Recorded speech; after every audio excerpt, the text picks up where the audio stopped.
Many of us have either struggled or are struggling with self-image, insecurity and doubt. But what if I told you that ancient Stoic philosophy may contain fundamental principles that could provide the keys to supercharge your sense of self, increase your inner confidence, and your ability to shrug off negativity of the world around you?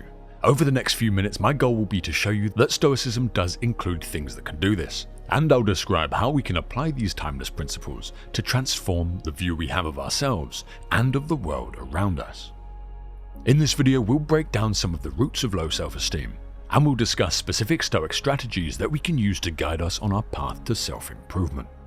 We'll also provide practical steps for implementing these principles in our daily life, allowing us to cultivate a greater sense of resilience to the pressures of the outside world, an inner peace that comes from knowing who we are and who we want to be, and a strong sense of self-worth that comes from closing the gap between who we are now and that ideal version of ourselves. Welcome to Orion Philosophy, where we explore, discuss and dissect areas of practical philosophy for use in everyday life. So let's get started on the first step. Part 1 is understanding the roots of self-esteem, and this is where we'll be going through some of the common causes. This won't be a complete list, but rather a selection of common causes which some, if not all of us, will have experienced before, and which we'll look at individually. These three we'll be covering are the unhealthy need for the approval of others, feeling shame or regret over past actions, and being aware of a gap between who you want to be and where we are now, and some of the confusing things like guilt and self-criticism that can come from that. If we look at the unhealthy need for the approval of others, this desire for approval and validation from those around us is not uncommon, and to some extent getting feedback from other people is necessary for being a functioning member of a group. However, it can go too far, and in recent years this has been supercharged with the rise of social media and the desires for likes, shares and comments from other people. When we feel the need for excessive reliance on external opinions, it can lead to low self-esteem when that validation does not come. This is because we've allowed our self-image to be disproportionately tied to external validation, rather than a healthy mix of self-validation and feedback from others. Stoic philosophy reminds us that we cannot control others' thoughts or feelings, and that by placing our well-being in their hands, we are essentially placing our well-being in something that we have no influence over. This by extension makes it fragile and unstable, and ultimately this means that we are vulnerable to disappointment, frustration and doubt. Epictetus, a prominent Stoic philosopher, taught us that the key to a fulfilling and content life lies in distinguishing between the things we can control and the things we cannot, and that by focusing our energy and attention on what is within our control, being our thoughts, actions and reactions, our mental well-being becomes much more resilient to the changes in our circumstances. He said, "The chief task in life is simply this, to identify and separate matters so that I can say clearly to myself which are externals not under my control and which have to do with the choices I actually control. Where then do I look for good and evil? Not to uncontrollable externals, but within myself, to the choices that are my own." Moving on to feeling shame and regret over past actions. Low sense of self can come from a deep sense of shame or regret about past actions or mistakes. When we do something that conflicts with who we are or who we want to be, and the values we have, we can get that gut-wrenching reaction as a result. The Stoics teach us that dwelling on the past can be counterproductive, as we cannot change what has already happened. Instead, we should focus on learning from our experiences and making better choices as a result in the future and the present. In this way, we accept what we have done, we take responsibility for the consequences of our actions, and we move forward with the intent to improve our behavior in such a way that is deserving of our own approval. Along this path, it's important to see ourselves as human, and we all do things we regret. But accepting ourselves as a work in progress and moving forward is far more constructive than dwelling on it and kicking ourselves. Next, we have experiencing the gap between our ideal self and our current self. This can form another reason for us having a low self-image. And this is basically the awareness of the gap between where we are and where we want to be. It's not entirely uncommon to feel impatient, frustrated, or even guilty when we look at where we want to be and where we are now. However, we should just encourage ourselves to be aware of the gap and use it to find a path and motivation to grow and progress in our own personal development journey. But we shouldn't kick ourselves for not having reached that target yet. This would be like getting into our car to drive across the country and being annoyed with ourselves that we haven't arrived after a few minutes of driving. Some things simply just take time. When we set realistic goals and work towards them, we not only get a sense of accomplishment at getting closer to the person we want to be, but we also prove to ourselves that we can follow this deliberate path, build discipline, and cut out bad habits. Gradually, as we build this gap, we'll develop a stronger sense of self-worth. Now we're on to part 2, which is Stoic strategies to improve our self-image. Here we'll cover what the Stoics actually practice and what we can apply practically day to day that can help us overcome issues with how we see ourselves. Again, this will be split into 3 areas for simplicity. The first area will be focusing on what we can control and letting go of what we can't, for which we'll look to the Stoic philosopher Epictetus. The second part will be cultivating independence from external validation, for which we'll look to Marcus Aurelius, the Stoic philosopher and Emperor of Rome. And thirdly, we'll look at how the Stoics act in accordance with virtue, wisdom, courage, temperance, and justice. And for this section, we'll look to Seneca, the Roman statesman and ancient Stoic philosopher. So, focusing on what we can control and letting go of what we can't. Epictetus, the slave-turned-Stoic philosopher, devoted a large part of his teachings to the importance of focusing what is within our control while letting go of what is beyond our control. This fundamental principle of Stoicism holds the key to developing a resilient and robust inner peace. A peace that's ultimately protected from the changes in our circumstances, but because it's not reliant on externals, it's reliant on who we are internally. To fully understand and apply this concept effectively, it's essential to recognize that our thoughts, actions, and reactions are the only aspects of our lives that we have direct control over. External events, people's opinions, the economy, traffic, the stock market, and even the outcomes of our actions are all beyond our control. When we focus our energy and attention on what is within the reach of our control, we can cultivate a more grounded and unshakable sense of self. For example, imagine receiving criticism or negative feedback from someone. While we cannot control their opinion of how they deliver the feedback, or indeed the opinion itself, we can control how we respond to it. We can choose to view this feedback as an opportunity for growth and self-improvement, rather than allowing it to damage our self-esteem. Or we can decide that the feedback is in bad faith, and in fact it's malicious, untrue, and simply an attempt to attack us. So we can decide not to pay any attention and just dismiss it as such. Ultimately, there is always a more constructive path forwards than letting the events around us hijack our emotions, and therefore getting frustrated, sad, or angry. Epictetus once said, "If anyone tells you that a certain person speaks ill of you, do not make excuses about what is said of you, but answer, 'He was ignorant of my other faults, else he would not have mentioned these alone.'" Similarly, when faced with challenges or setbacks, we can choose to focus on our response to the events, rather than dwelling on the circumstances themselves. In essence, Epictetus' teachings guide us towards embracing our inherent power to shape our thoughts, actions, and reactions. And this Stoic approach enables us to maintain our inner peace, inner resilience, and self-worth, regardless of the challenges and uncertainties that life may present. He also said, "Seek not the good in external things, seek it in yourselves." The second Stoic rule is cultivating independence from external validation. This is probably even more relevant today than it was back then, considering the fact that we're exposed to so many different people's opinions on social media and the internet. You may have heard of a book called Meditations by the Stoic Emperor Marcus Aurelius, a private journal he kept as a way to reflect his thoughts. Aurelius' writings suggest that he understood the importance of cultivating a strong sense of self-worth that is independent from external validation.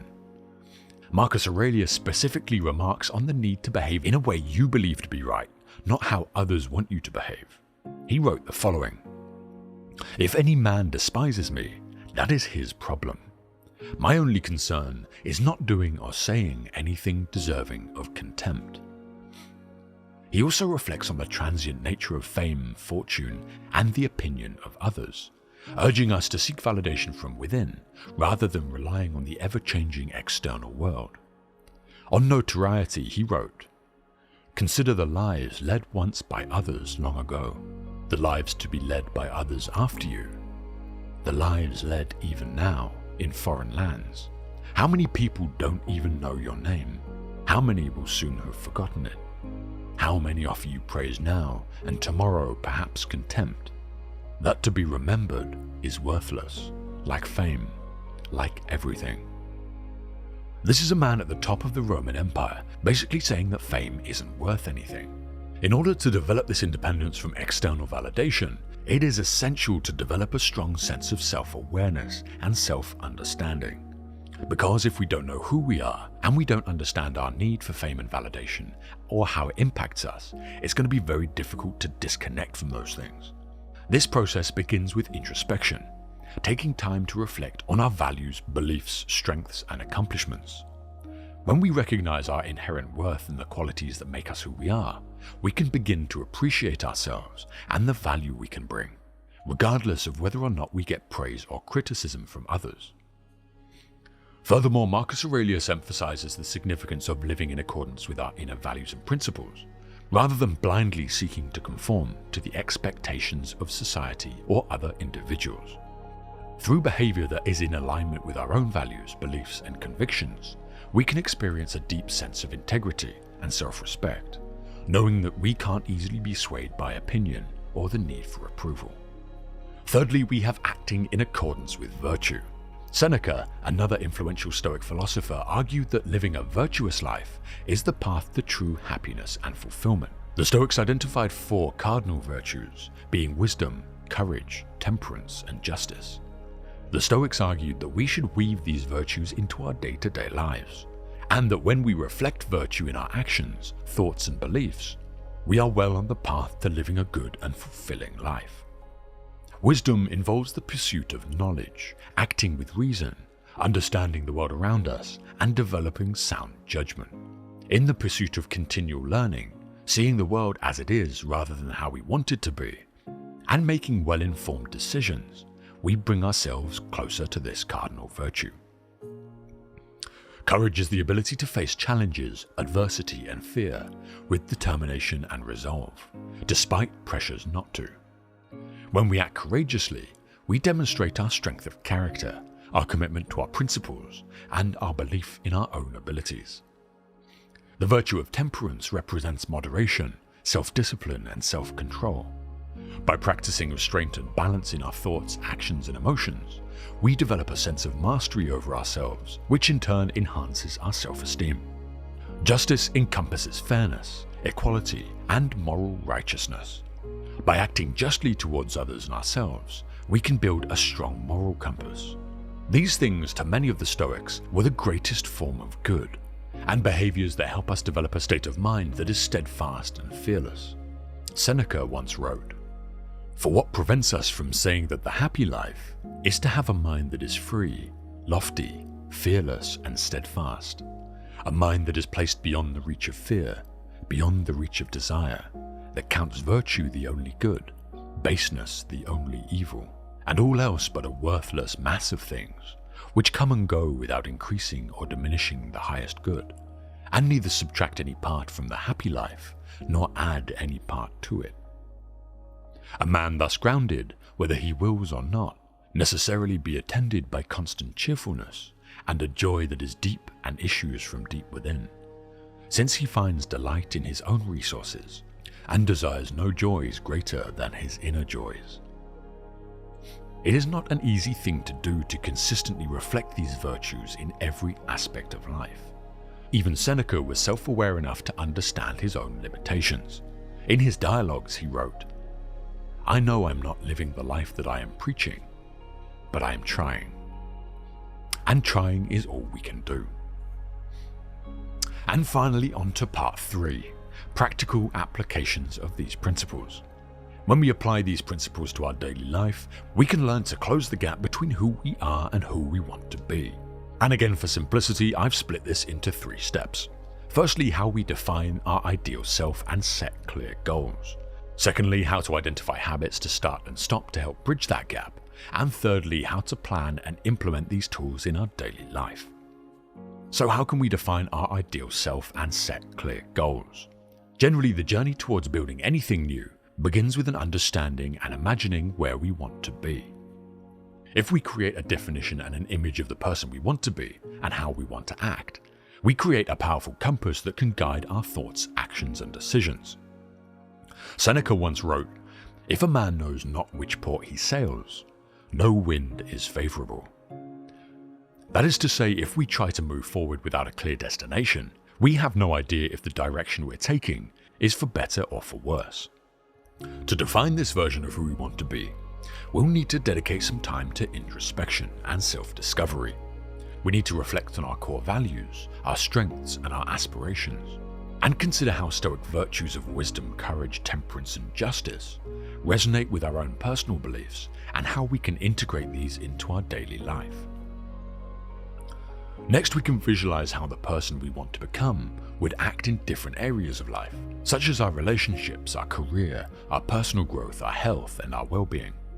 Make sure to be specific and detailed in your visualization. For example, how would the best version of you deal with an argument in your relationship? The clearer you make this, the better your compass will be for setting goals and shaping your actions.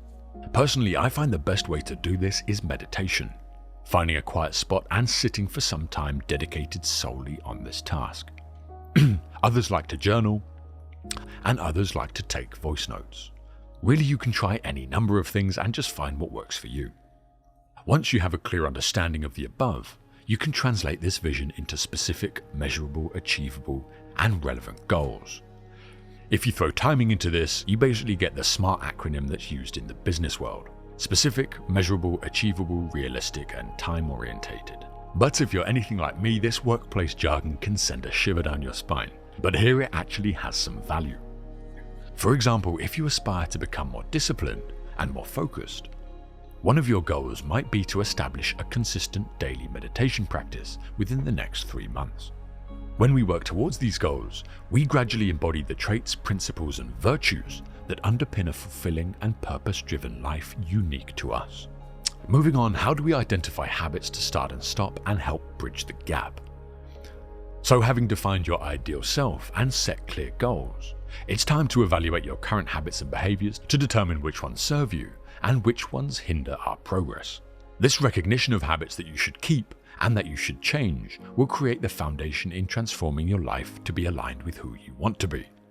A good starting point here will be to list our current habits and categorize them as either beneficial or detrimental to our goals of being who we want to be. Being honest with yourself during this process is the hardest part, because generally we're going to feel the pull of creating stories that validate some of these behaviors that we know deep down we should stop. For each detrimental habit, consider an alternative habit that is in line with your goals.